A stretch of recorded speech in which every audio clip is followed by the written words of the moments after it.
नमस्कार, आप देख रहे हैं दूरदर्शन न्यूज और मैं हूं आपके साथ आरेंद्र।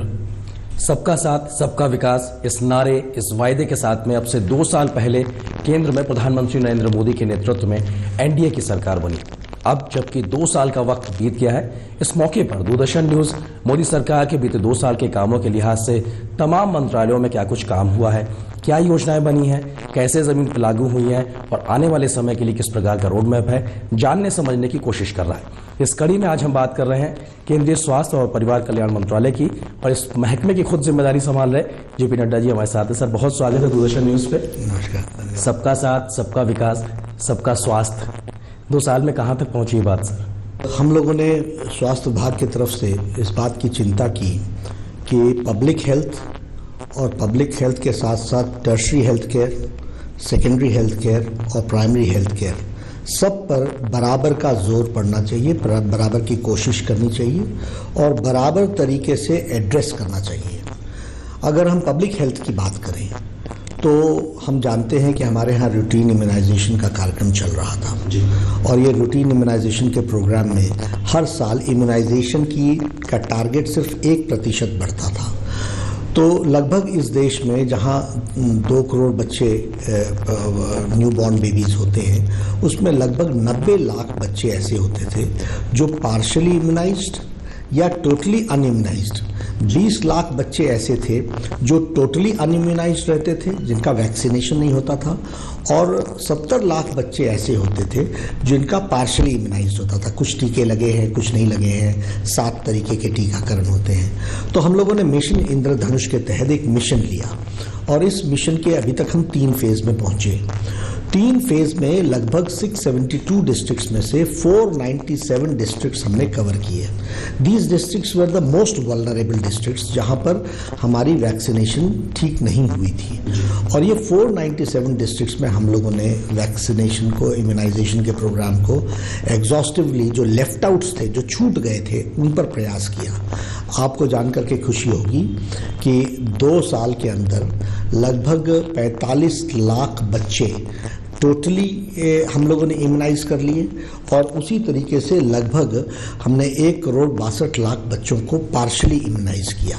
The immunisation went up from 5% from 5 to 7% additional. Routine immunisation को छोड़ करके 5 से 7% एक्स्ट्रा इम्यूनाइजेशन हुआ।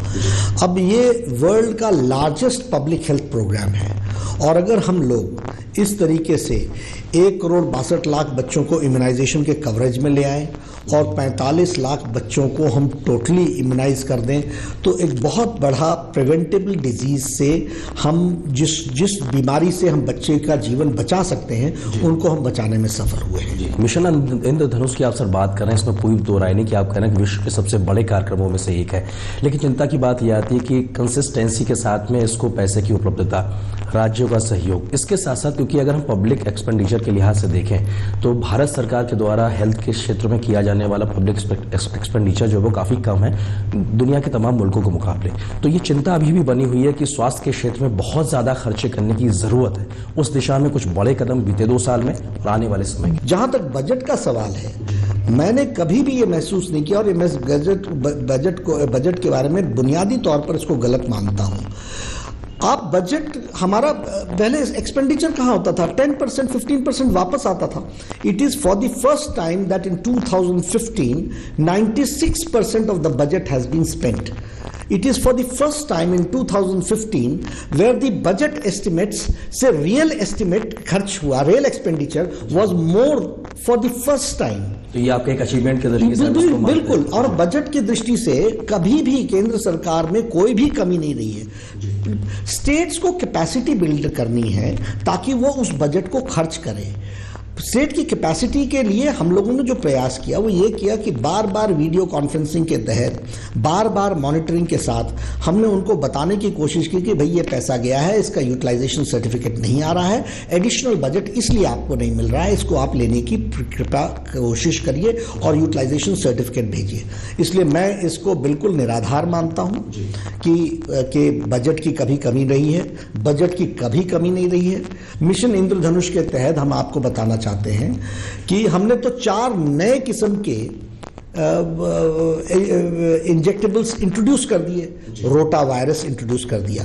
इस देश में 10 लाख बच्चे हॉस्पिटलाइज होते थे, रोटा वायरस के कारण उनको हॉस्पिटलाइज करना पड़ता था, रोटा वायरस के शिकार होने के कारण 80,000 बच्चे उनकी जीवन लीला समाप्त हो जाती थी।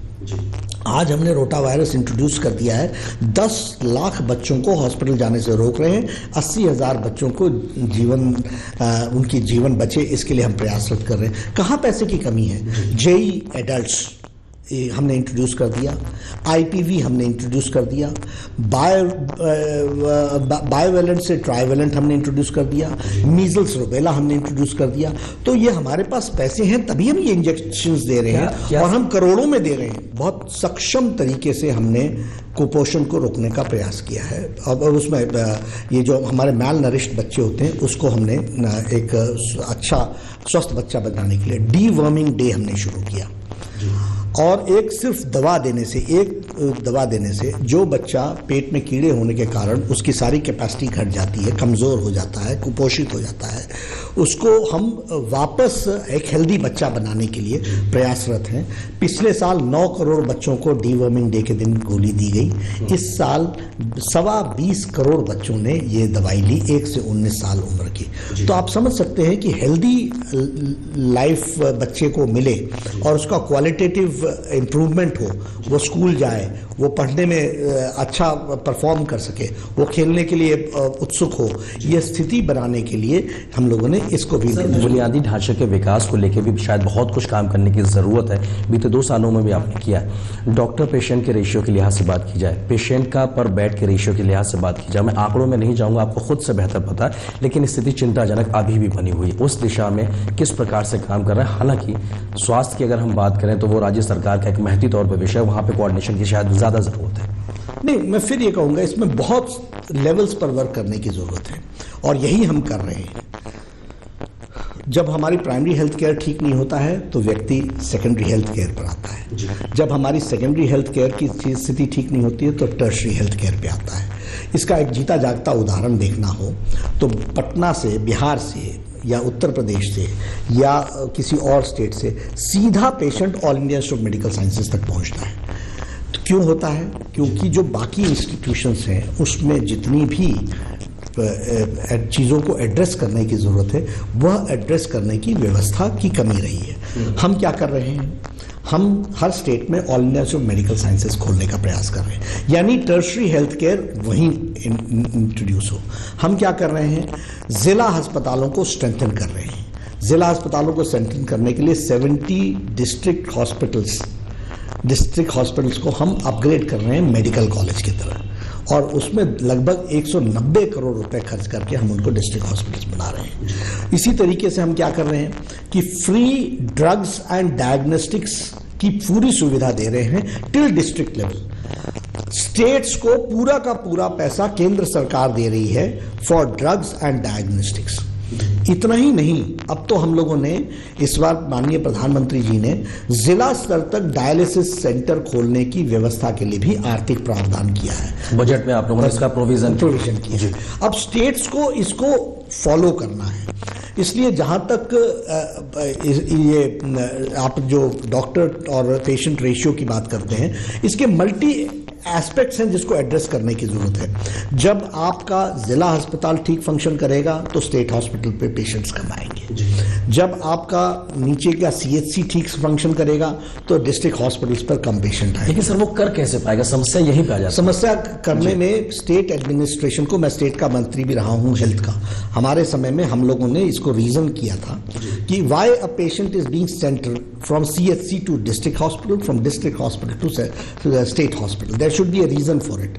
तो जब आप ये इसको ठीक से इंप्लीमेंट करते हैं तो डॉक्टर पेशेंट रेशियो को भी आप संभाल पाएंगे, आप उनको इफेक्टिव दवा भी दे सकेंगे, उन सेंटर्स को आप ठीक ढंग से भी रखोगे। जब रिसोर्सेज लिमिटेड होते हैं तो एडमिनिस्ट्रेटिव स्किल्स काम आती हैं।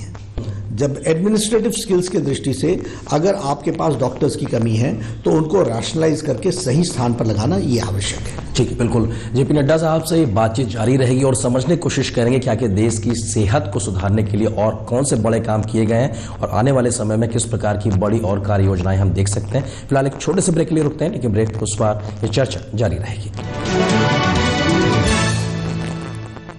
सुनो सुनो किसान भाइयों, सुनो सुनो, ओ सुनो सुनो किसान भाइयों, सुनो सुनो,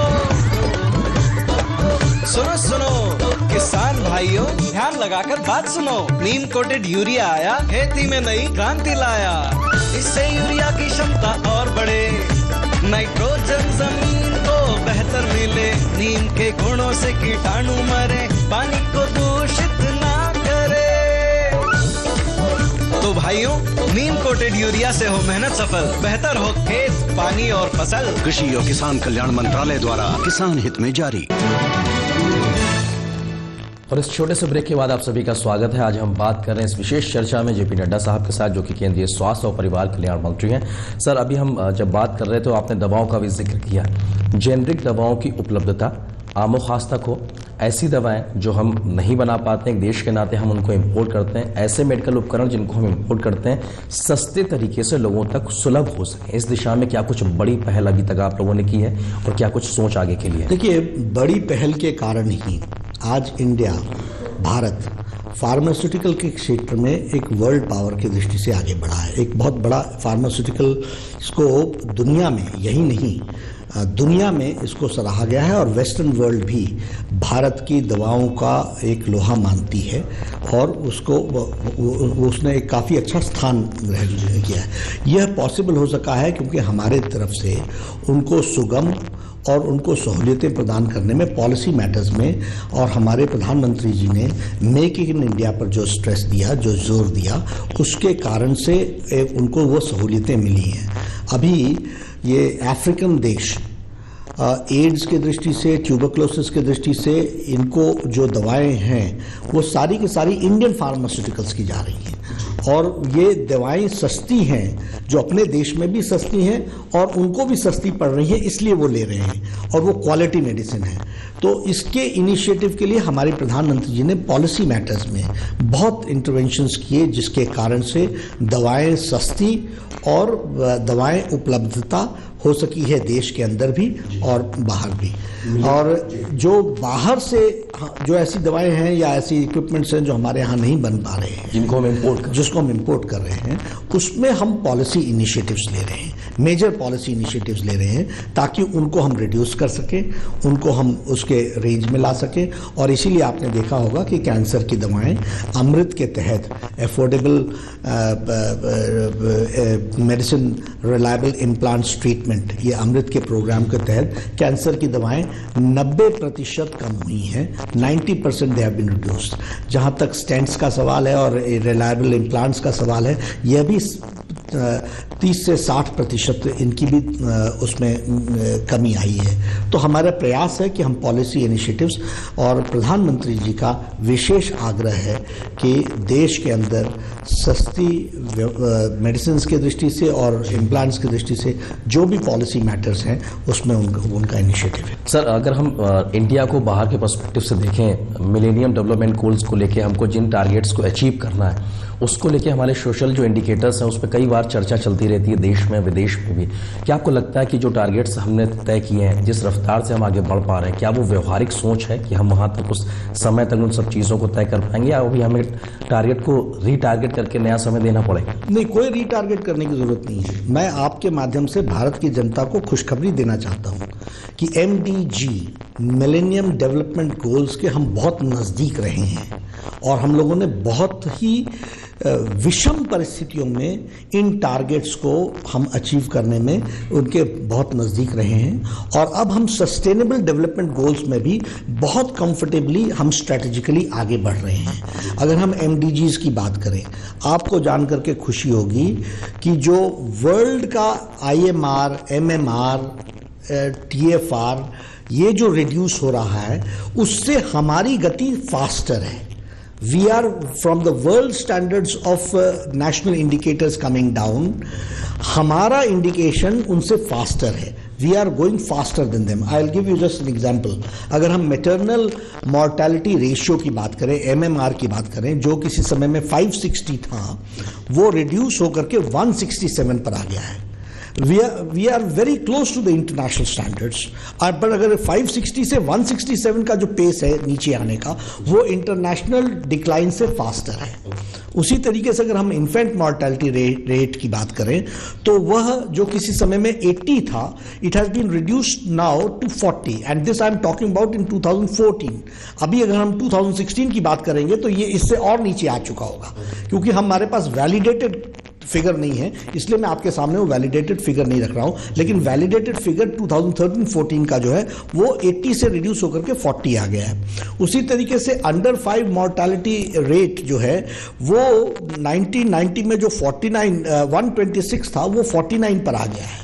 उसी तरीके से जो टोटल फर्टिलिटी रेट है, TFR है, वह 3.2 था, वो आज 2.3 आ गया है। और 24 ऐसे स्टेट्स हैं जहां वो 2.1 आ गया है, which is the stabilisation rate.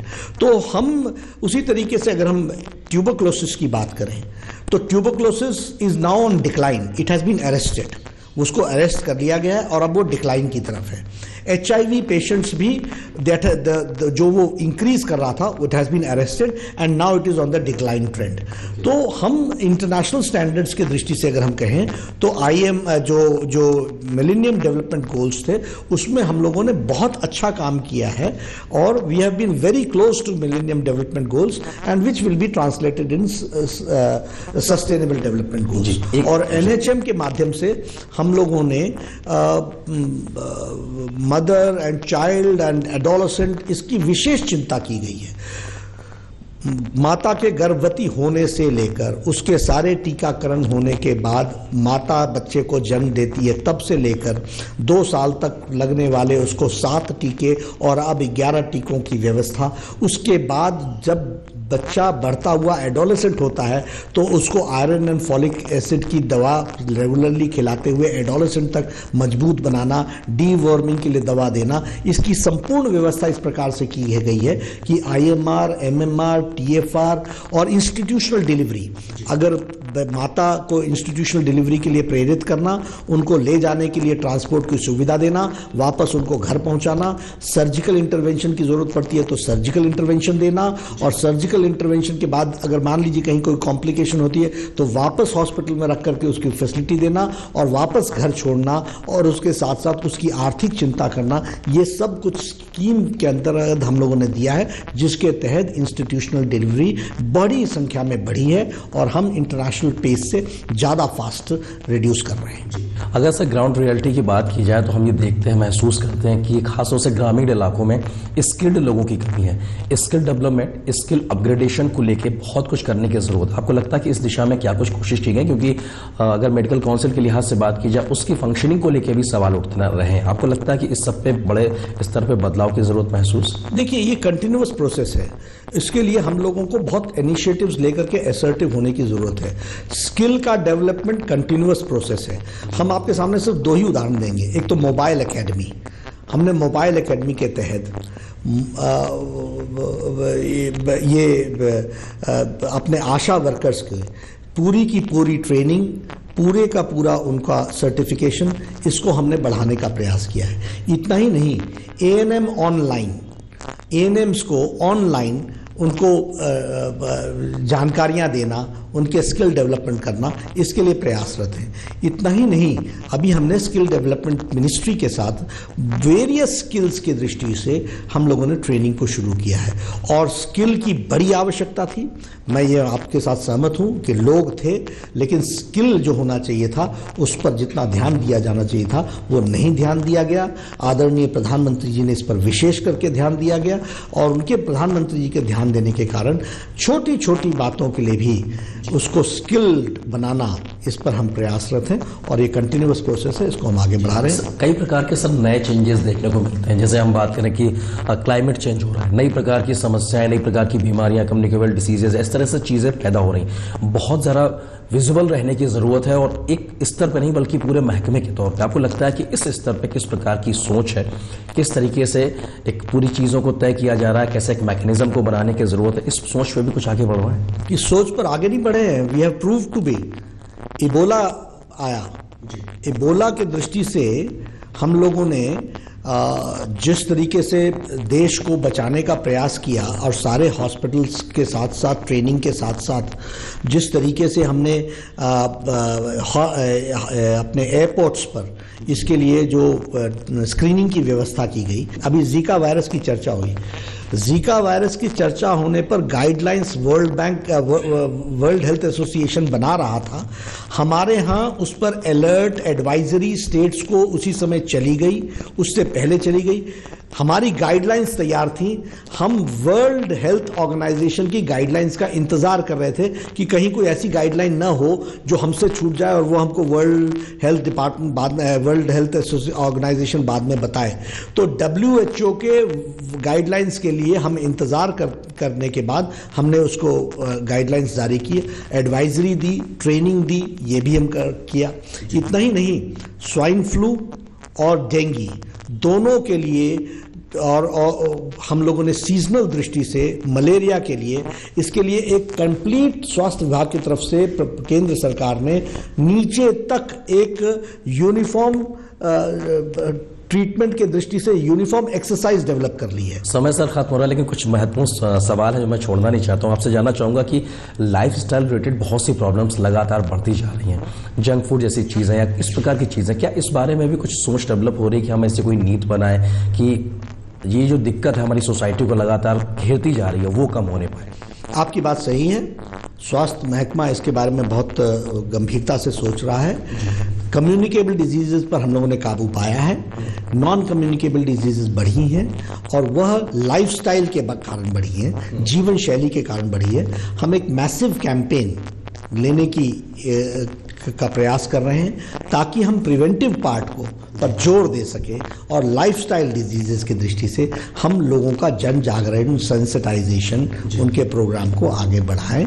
और उसके लिए गंभीरता से हम सोच करके मैं आपके माध्यम से मित्रों को बताना चाहूँगा कि diabetes, heart diseases, hypertension, cardiovascular diseases, cancer, ये सब जीवन शैली के कारण ये बीमारियां फैल रही हैं और इसको जीवन शैली को मॉडरेट बनाने से इस पर काबू किया जा सकता है। इसलिए हम इस पर सेंसिटाइजेशन का प्रोग्राम बहुत जल्द लेके आने वाले। एक और छोटा सा सवाल, छोटा सा जवाब चाहेंगे। हेल्थ इंश्योरेंस को लेके बहुत सवाल उठते हैं। कई बार लोग इंश्योरेंस कराते नहीं हैं और कराते हैं तो उसका फायदा नहीं मिल पाता, कहीं ना कहीं समस्याएं बनी हुई है। आप लोग इस पर कुछ बड़ा कोशिश? देखिए, पहली बात तो मैं ये कहना चाहूँगा कि आदरणीय प्रधानमंत्री जी के आने के बाद हेल्थ इंश्योरेंस से ज़्यादा हमने स्ट्रेस हेल्थ एश्योरेंस पर दिया है। अब एश्योरेंस पे क्या दिया है? माँ जब से गर्भवती होती है तब से लेकर के टीकाकरण से लेकर के बच्चे का पैदा होने से लेकर के बच्चे को टीकाकरण कराने के साथ साथ बच्चा जब तक एडोलेसेंट नहीं हो जाता तब तक की सारी आर्थिक और दवाई की व्यवस्था हम लोगों ने कर दी। So that health assurance has been taken care. District hospitals तक हमने फ्री डायग्नोस्टिक और ड्रग्स की फैसिलिटीज के लिए आर्थिक प्रावधान कर दिया है। प्रदेश सरकार इसका पूरा भरपूर फायदा उठा सकती है। अभी प्रधानमंत्री जी ने इस साल एश्योरेंस की ही दृष्टि से 1 लाख का इंश्योरेंस कवर हर फैमिली को और 60 साल से ऊपर के जितने बुजुर्ग उस परिवार में हो तो 30,000 का और एक्स्ट्रा हेल्थ कवर, ये हम लोगों ने लगभग 8 करोड़ फैमिलीज यानी 40 करोड़ लोगों को जो इकोनॉमिक वीकर सेक्शन है उनको इस कवरेज के तहत लेने का प्रयास किया है। तो एक बहुत बड़ा हेल्थ एश्योरेंस, और मैं फिर कहूंगा कि हम इंश्योरेंस मॉडल से ज़्यादा हम एश्योरेंस मॉडल की तरफ बढ़ रहे हैं और इंश्योरेंस में भी हम ट्रस्ट मॉडल को आगे बढ़ा रहे हैं। जी सर, एक चीज़ और कि हम देखते हैं कि पेशेंट को ले जाने वाली एम्बुलेंस की तो कमी तो महसूस होती है तमाम स्तर पे, लेकिन हम देखते हैं मेट्रोस में खासतौर से एक डेडिकेटेड लेन मिल सके, इस बात को लेकर भी कई बार चर्चाएं हुई। क्या ऐसी कोई योजना कि एक ग्रीन एक लेन रहे कम से कम, इस बात को लेकर आप? हमारे तरफ से हम मंत्रालयों के साथ बातचीत करते रहते हैं। उनके हेल्थ एक ऐसा विषय है जिसका बहुत बहुत सारे लाइन डिपार्टमेंट्स के साथ संबंध होता है, जो हमारे जिसको बोलते हैं कि एक इंटरसेक्टोरल इंटरेक्शन की ज़रूरत होती है। उसके लिए हम लोगों ने व्यवस्था की है। इंटरसेक्टोरल हम डिस्कशन करते हुए आगे बढ़ रहे हैं। ये एक अच्छा सुझाव है। हमने मिनिस्ट्री ऑफ ट्रांसपोर्ट को हम इसके साथ चर्चा करेंगे। खून की उपलब्धता न सिर्फ मेट्रो शहरों में बल्कि सुदूर ग्रामीण इलाकों तक बढ़ सके और वो बहुत अच्छे तरीके से ब्लड बैंक बन सके, इस दिशा में क्या कुछ? बिल्कुल, हम लोगों ने स्टेट्स को इनकरेज किया है, फाइनेंस की दृष्टि से, आर्थिक दृष्टि से उनको हमने मदद किया है। और इतना ही नहीं किया है, 2 मेट्रोपॉलिटन सिटीज़ में, दिल्ली में और मद्रास में, हमने मोस्ट हाईएस्ट स्टैंडर्ड का ब्लड बैंक इस्टेब्लिश कर रहे हैं। और ई रक्त कोष के तहत ब्लड अवेलेबिलिटी को हम डिजिटल कर रहे हैं, ताकि कोई भी ब्लड ग्रुप किसी भी जिस जगह पर है वो ऑनलाइन पर रहे, ताकि किसी को भी जरूरत पड़े तो वो उसका सदुपयोग कर सके। नीचे तक फैसिलिटी बढ़ाने के लिए स्टेट गवर्नमेंट्स को हम फाइनेंशियली मदद कर रहे हैं। उनको जो कुछ भी उसके लिए इक्विपमेंट चाहिए हम देने को तैयार हैं। उसमें जो कुछ भी उनको इंफ्रास्ट्रक्चर बनाने की जरूरत है ब्लड बैंक के लिए, वो भी हम देने के लिए तैयार हैं। उनकी लाइसेंसिंग फैसिलिटी को भी इंटरनेशनल नेशनल स्टैंडर्ड्स के हों, उसके लिए भी हम तैयार हैं। स्टेट गवर्नमेंट्स को आगे आने की जरूरत है। हमारे तरफ से आर्थिक दृष्टि से पूरी मदद उसको मिले। इंडियन हेल्थ मार्केट की बात की जाए, मेडिकल टूरिज्म के लिहाज से बात की जाए, बहुत ग्रोइंग मार्केट है। क्या एक समग्र प्रकार की हम नीड आने वाले समय में देख सकते हैं कि आप इसको अच्छे से कैटर कर सकें, एक्सप्लोर कर सकें कि ये सब चीज़ों में आप बेहतर दिशा से आगे बढ़ सकें? क्योंकि बहुत बड़ा स्कोप है। मंत्रालय इस पर बहुत पॉजिटिवली सोच रहा है। We will be working on it. जी, एक आखिरी सवाल कि सर, आने वाले समय में हम किस प्रकार से उम्मीद कर सकते हैं कि बचे हुए वक्त के लिए मोदी सरकार किन बड़ी चीज़ों के साथ में देश का स्वास्थ्य सुधारने के लिए हमें काम करती नजर आएगी? देखिए, एक तो हम public sensitisation on health issues, इस पर हम अग्रेसिवली काम करेंगे। टर्शरी हेल्थ केयर तीव्र गति से आगे बढ़े, इस पर हम काम करेंगे। पब्लिक हेल्थ जो वर्ल्ड का लार्जेस्ट इंडियन प्रोग्राम है, इसको हम स्ट्रेंथन करेंगे। कुल मिलाकर के अगर in public health, tertiary health care और सेंसिटाइजेशन, इन तीनों पर हम लोगों जिस तरीके से काम कर रहे हैं, मुझे लगता है कि पैरामीटर्स जो हेल्थ इंडिकेटर्स हैं वो इस बात के प्रमाण हैं और होंगे कि बहुत तीव्र गति से भारत स्वस्थ भारत के रूप में उभरेगा। बहुत शुक्रिया नड्डा साहब, अपना कीमती वक्त हमारे साथ साझा करने के लिए। तो जेपी नड्डा साहब ने किस तरह बताया कि स्वस्थ भारत बनाने के लिए जो तमाम कोशिशें की गई हैं बीते 2 सालों में, उस बुनियाद पे और बेहतर तरीके से आगे बढ़ा जाएगा। और हम उम्मीद करते हैं कि उनकी जो कोशिश है स्वस्थ भारत के लिहाज से, वो हर एक आमो खास महसूस कर सके। तो आज इस विशेष चर्चा में इतना ही, लेकिन डीडी न्यूज में खबरों का सफर लगातार जारी रहेगा। नमस्कार।